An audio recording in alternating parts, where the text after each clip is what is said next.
Adyuti, a second year medical student at Mallareddy Medical College. I had an eye-opening experience at the camp.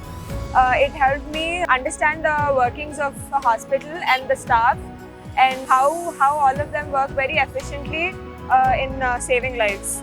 We had the chance to experience how it feels to be inside an operation theatre, that you need to put in a lot of hard work, that you should empathize with the patients, that you should listen to them. That has been helping me in my recent years and as a medical student. Anybody who is confused or anybody who has the medical profession as a prospect needs to go to this camp so that they can experience and understand if this is a good fit for them or not. I thank Yashoda Hospitals for this opportunity. As a young child, I think it was a very good experience for me to go to this camp. I understood a lot about the profession, so thanks.